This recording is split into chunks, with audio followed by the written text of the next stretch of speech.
लुड़ा जी, जो 4 शहर जहां पर कुंभ का आयोजन होता है, उनमें से नासिक त्र्यंबकेश्वर भी है। आप ये बताइए कि अगर किसी शहर में इस तरह का आयोजन होता है इतने बड़े पैमाने पर, जहां पर देश और दुनिया के लोग आते हैं, जो कई दिनों तक चलता है, तो ऐसा आयोजन क्या उस शहर के लिए बोझ साबित होता है, उस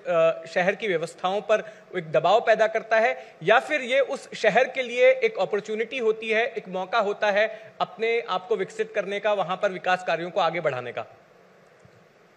दो तरीके से इसको समझने की जरूरत है। एक तो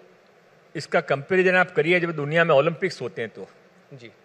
अपने यहाँ दिल्ली में एशियन गेम हुए तब, तो उस समय बहुत बड़ी तैयारी होती है, सारे शहर को नया बनाया जाता है, सब व्यवस्थाएं खड़ी होती है, ओलंपिक होके चला जाता है, एशियन गेम खत्म हो जाता है, उसके बाद उस शहर का जो विकास होता है वो परमानेंट हो जाता है। दिल्ली उसका उदाहरण है। दिल्ली में जब एशियन गेम्स हुआ था, उस समय जो ब्रिजेस बने थे, उस समय जो स्टेडियम बने थे, उस समय जो खेलने के मैदान बने थे, रहने की व्यवस्थाएं बनी थी, वो वहां तक सीमित नहीं रहा। वहां दिल्ली को उसके बाद रोजगार भी मिला, दिल्ली के अंदर पॉल्यूशन भी कम हुआ, दिल्ली का ट्रैफिक भी कम हुआ, और दिल्ली आज एक ऐसा शहर बन गया कि जहां आकर देख सकते हैं नासिक जैसी जगह। इसके बाद आने वाले समय में जो महाकुंभ के नाम पर 1927 में विकास काम होगा, वो टेम्परेरी नहीं होगा, सब कुछ परमानेंट होगा। और माननीय देवेंद्र फडणवीस जी के मुख्यमंत्री काल के अंदर, चूंकि उनकी जो दूरदृष्टि है,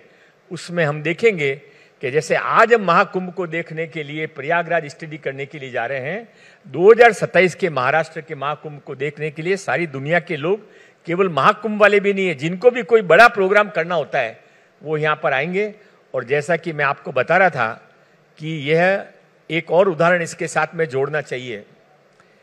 कि महाकुंभ या कुंभ होने के बाद में क्या उस शहर के लोगों को तकलीफ होती है, ऐसा आपका प्रश्न था जितेंद्र जी। मेरा ये प्रश्न था कि क्या उस शहर की व्यवस्थाओं पर क्या दबाव आता है? दबाव आता है, व्यवस्थाओं की तरफ दबाव आता है, पर दबाव अच्छे के लिए आता है। इसको आप ऐसे कंपेयर करिए कि अभी गांव में शादी होती है, आप और हम भी कोई न कोई गांव से यहाँ पर आए हुए हैं, तो आज से 10, 15, 20 साल पहले की कल्पना करिए, गांव की शादी होती थी तो गांव में दबाव नहीं आता था, भली बहुत बड़ी बारात आ जाए, सारा गांव उसको, गांव मेरे किसी की बेटी की शादी है तो मेरे गांव की बेटी की शादी है, यह समझकर पूरा गांव उस शादी की तैयारी में लग जाता था और हर घर के अंदर उत्सव मनाया जाता था। वैसा ही महाकुंभ है। महाकुंभ नासिक के अंदर, त्र्यंबकेश्वर के अंदर जब होगा